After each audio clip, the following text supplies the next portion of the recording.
السلام علیکم ورحمۃ اللہ وبرکاتہ۔ جاوید چودھری صاحب کا لکھا ہوا کالم پاکستان بچے نہ بچے۔ آپ کو پاک بھارت تعلقات سمجھنے کے لیے دو ڈاکٹرین سمجھنا ہوں گے۔ یہ کولڈ سٹارٹ ڈاکٹرین اور اجیت دوول ڈاکٹرین ہے۔ ہم پہلے کولڈ سٹارٹ ڈاکٹرین کی طرف آتے ہیں۔ آپ کو یاد ہوگا 13 دسمبر 2001 کو 5 شدت پسندوں نے بھارت کی پارلیمنٹ پر حملہ کیا تھا۔ حملے میں 12 لوگ مارے گئے تھے۔ بھارت نے الزام لگایا یہ لوگ پاکستانی اور مولانا مسعود اظہر کے ساتھی ہیں۔ بھارت نے یہ الزام لگانے کے ساتھ ہی پاکستان پر فوج کشی کا اعلان بھی کر دیا۔ وزیر اعظم اٹل بہار واجپئی نے فوج کو حکم دیا اور بھارتی فوجیں پاکستانی سرحد کی طرف چل پڑیں۔ بھارت 72,87,000 مربع کلومیٹر پر پھیلا ایک طویل ملک ہے۔ Indian army Burma, Ladakh, Calcutta اور گوا کے دور دراز علاقوں میں تعینات تھی۔ بھارت کو اپنی فوج پاکستانی سرحدوں پر شفٹ کرنے میں خاصا وقت لگ گیا۔ بھارت کی فوج جنگی ساز و سامان 4 ہفتوں میں پاکستانی بارڈر تک پہنچا۔ یہ وقت پاکستان کے لیے کافی تھا۔ پاکستان بھارت کے مقابلے میں چھوٹا ملک ہے۔ پاکستانی چھاؤنیاں بھارتی سرحد سے زیادہ دور نہیں ہیں۔ چنانچہ ہم نے 3-4 دن میں اپنی فوج سرحد پر شفٹ کر لی۔ 9/11 کا واقعہ تازہ ہوا تھا۔ امریکہ اور یورپ کو پرویز مشرف کی ضرورت تھی، لہٰذا مشرف نے بھارتی تیاری کے ان 4 ہفتوں میں عالمی برادری کو بھی موبلائز کر دیا۔ یورپ اور امریکہ درمیان میں آ گئے۔ اقوام متحدہ نے بھی بھارت کو روکنا شروع کر دیا اور پاکستان نے اپنے میزائل اور جوہری ہتھیار بھی باہر نکال لیے۔ یہ تمام چیزیں مل کر دباؤ بنی اور بھارت بالآخر اس دباؤ کے سامنے جھکنے پر مجبور ہو گیا۔ بھارتی فوجیں پیچھے ہٹ گئیں۔ بھارت کو اس ایکسرسائز کے دوران اربوں روپے کا نقصان ہوا اور اسے عالمی سطح پر جگ ہنسائی کا سامنا بھی کرنا پڑا۔ بھارتی خفت اور سیاسی زخم بھی اٹھانے پڑے۔ بھارتی پسپائی سے پاکستان کے بین الاقوامی امیج اور جنرل پرویز مشرف دونوں کو فائدہ ہوا۔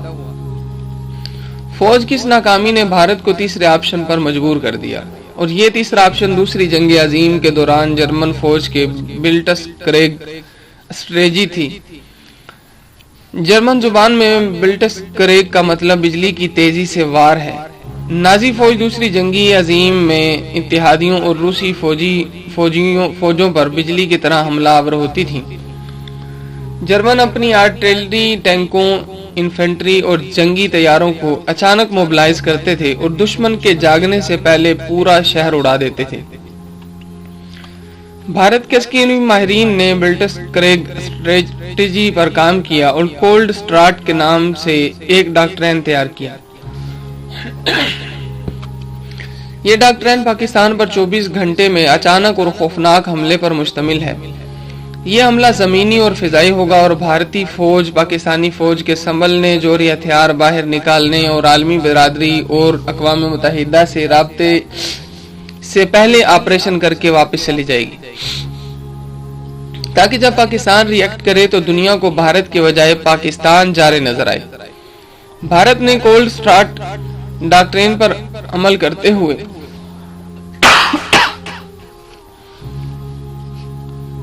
2011 کے مئی اور دسمبر میں 50,000 فوجی پاکستانی سرحد پر جمع کیے اور وجے بھاؤ اور سدرشن شکتی کے ناموں سے باقاعدہ مشقیں کی۔ بھارت اس ڈاکٹرین پر عمل کے لیے بین الاقوامی سطح پر باقاعدہ فضا ہموار کر رہا ہے۔ یہ انٹرنیشنل اور لوکل میڈیا میں پٹھان کوٹ اور لڑی جیسے واقعات کا خوفناک واویلا کر رہا ہے۔ یہ واویلا بھارتی اور عالمی برادری کو یہ یقین دلانے کے لیے کیا جا رہا ہے کہ پاکستان کی طرف سے بھارت پر مسلسل دہشت گردانہ حملے ہو رہے ہیں اور یہ ہمیں جواب دینے پر مجبور کر رہا ہے۔ بھارت کا خیال ہے جب پاکستان کے خلاف کولڈ سٹارٹ کرے گا تو دنیا یہ یقین کر لے گی کہ پاکستان نے بھارت کو حملے کے لیے مجبور کر دیا تھا۔ یوں بھارتی حملے جسٹیفائی ہو جائیں گے۔ یہ وہ سوچ ہے جس کی وجہ سے بھارت دہشت گردی کی معمولی وارداتوں پر بھی آسمان سر پر اٹھا لیتا ہے۔ اب ہم آتے ہیں اجیت دوول ڈاکٹرین کی طرف۔ اجیت دوول سابق پولیس افسر ہے۔ یہ بھارت کا جیمز بانڈ کہلاتا تھا۔ یہ جارحانہ انٹیلیجنس آپریشنز اور دہشت گرد تنظیمیں بنانے میں ماہر تھا۔ دوول کی ہسٹری شیٹ میں میزورام، پنجاب اور کشمیر کے بے شمار آپشنز شامل تھے۔ یہ امرتسر کے گولڈن ٹیمپل آپریشن، کشمیر کی درگاہ حضرت بل اور 1994 میں کشمیر سے غیر ملکی سیاحوں کی اغوا جیسے آپریشنز میں بھی ملوث رہا۔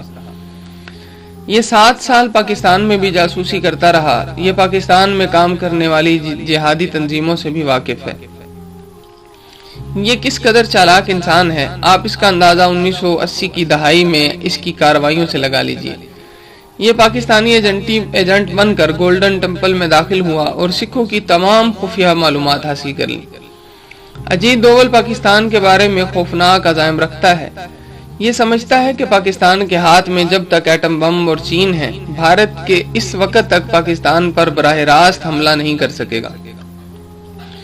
چنانچہ بھارت کو دوسرے آپشنز پر جانا ہوگا۔ اجیت دوول کے مطابق یہ آپشنز پاکستان میں سیاسی عدم استحکام، پاکستان کی بین الاقوامی سطح پر تنہائی اور پاکستان کے اندر دہشت گردی ہیں۔ اجیت دوول کا خیال ہے پاکستان میں اگر سیاسی عدم استحکام پیدا ہو جائے اور پاکستان کی سیاسی جماعتیں اور سیاسی قائدین ایک دوسرے سے الجھتے رہیں تو پاکستان کے عوام اور پاکستان کے دوست ملک دونوں بیزار ہو جائیں گے، جس کے بعد پاکستان معاشی لحاظ سے بھی کمزور ہو جائے گا، پاکستان کا امیج بھی خراب ہوگا اور پاک فوج بھی ایک بار پھر اقتدار میں آنے پر مجبور ہو جائے گی۔ یوں عالمی برادری پاکستان سے منہ موڑ لے گی۔ یہ سمجھتا ہے ہمیں عالمی سطح پر پاکستان کو اتنا بدنام کرنا چاہیے کہ دنیا پاکستان کو دہشت گردی کا ہی سینٹر سمجھ لے، دنیا پاکستان پر اعتبار کرنا چھوڑ دے، عالمی ادارے، بزنس گروپس اور سرمایہ کار پاکستان کے اوپر سے گزرتے ہوئے بھی خوف کھائیں، عالمی میڈیا ہر پاکستانی کو دہشت گرد سمجھے اور دنیا کا کوئی سفارت خانہ پاکستانیوں کو ویزے جاری نہ کرے۔ اور یہ سمجھنا ہے بلوچستان اور فاٹا پاکستان کی کمزوریاں ہیں۔ بلوچستان میں 70 سال سے احساس محرومی ہے، جبکہ فاٹا 35 برس سے امریکہ، روس، افغانستان اور پاکستان کا میدان جنگ بنا ہوا ہے۔ قبائلی عوام پہلے روس کے ہاتھوں مار کھاتے رہے، پھر افغان مجاہدین نے ان کے سر اتارے، پھر امریکہ نے ڈرون حملے شروع کر دیے اور آخر میں پاکستان نے بھی یہاں ضرب عضب لانچ کر دی۔ لہٰذا یہ لوگ بری طرح زخمی ہیں، یہ سب کے خلاف ہیں۔ ہم اگر وہاں سرمایہ کاری کریں تو قبائلی پاکستان کو چند سال میں اتنا نقصان پہنچا دیں گے جتنا نقصان انڈیا 50 سال میں بھی نہیں کر سکتا۔ اجیت دوول کی یہ فلسفی دوول ڈاکٹرین کہلاتی ہے۔ وزیر اعظم نریندر مودی اجیت دوول کے فین ہیں، چنانچہ انہوں نے وزیر اعظم بنتے ہی 30 مئی 2014 کو اجیت دوول کو نیشنل سیکیورٹی ایڈوائزر بنا دیا۔ دوول اب بھارت کی قومی سلامتی، پاکستان کے اندر افراتفری پھیلانے اور مقبوضہ کشمیر کی تحریک کو دبانے میں مصروف ہے۔ ہم اگر پاکستان اور بھارت کے موجودہ حالات کا جائزہ لیں تو ہمیں محسوس ہوگا بھارت بیک وقت کولڈ اسٹارٹ اور دوول پالیسی پر کام کر رہا ہے۔ بھارتی جاسوس بلوچستان اور فاٹا دونوں کو اپنا مورچہ بنا چکے ہیں۔ بھارت دہشت گردوں کو اربوں روپے اور اسلحہ فراہم کر رہا ہے۔ یہ فاٹا میں افراتفری کے لیے افغانستان اور بلوچستان میں دہشت گردی کے لیے ایران کو استعمال کر رہا ہے۔ یہ پاک چین اور اقتصادی راہداری کو بھی روکنا چاہتا ہے۔ اس کی خواہش ہے پاکستان میں لوڈ شیڈنگ بھی ختم نہ ہو، ضرب عضب بھی کامیاب نہ ہو، کراچی کے حالات بھی ٹھیک نہ ہوں، پاکستان معاشی لحاظ سے بھی ٹیک آف نہ کر سکے اور پاک فوج اور سیاسی حکومتوں کے درمیان ورکنگ ریلیشنز بھی قائم نہ ہوں۔ آپ اگر ان حقائق کو سامنے رکھ کر پاکستان کے موجودہ حالات کا جائزہ لیں گے تو آپ بڑی آسانی سے پوری سازش سمجھ جائیں گے، آپ کو پورا پلاٹ سمجھ آ جائے گا۔ اب آتے ہیں اس سوال کی طرف کہ نریندر مودی ایسا کیوں کر رہے ہیں۔ وجہ اندرا گاندھی ہے۔ نریندر مودی سمجھتے ہیں اندرا گاندھی نے 1971 میں آدھا پاکستان توڑ کر اپنا نام تاریخ میں لکھوایا۔ یہ پورا پاکستان کو توڑ کر اپنا نام اندرا گاندھی سے بلند کرنا چاہتے ہیں، لیکن یہ بھول جاتے ہیں کہ 1971 اور 2016 میں بڑا فرق ہے۔ پاکستان آج نیوکلیئر پاور بھی ہے اور اس کے دامن میں 1971 کی شکست کے داغ بھی ہیں۔ چنانچہ پاکستانی فوج کو ملک اور اپنی عزت کی بقا کے لیے آخری آپشن تک جاتے دیر نہیں لگے گی۔ بھارت کے دونوں ڈاکٹرین بر صغیر کو ایٹمی جنگ کا میدان بنا دیں گے، جس کے بعد پاکستان بچے نہ بچے لیکن انڈیا نہیں بچے گا، اور یہ پاکستانیوں کا متفق کا فیصلہ ہے۔ ہم مر جائیں گے لیکن بھارت کو 71 کی تاریخ نہیں دہرانے دیں گے، یہ پاکستانی ڈاکٹرین ہے۔ یہ پاک فوج اور سیاسی قیادت کا مشترکہ فیصلہ ہے۔ یہ تھا آج کا آرٹیکل محترم جاوید چودھری صاحب کا، پاکستان بچے نہ بچے۔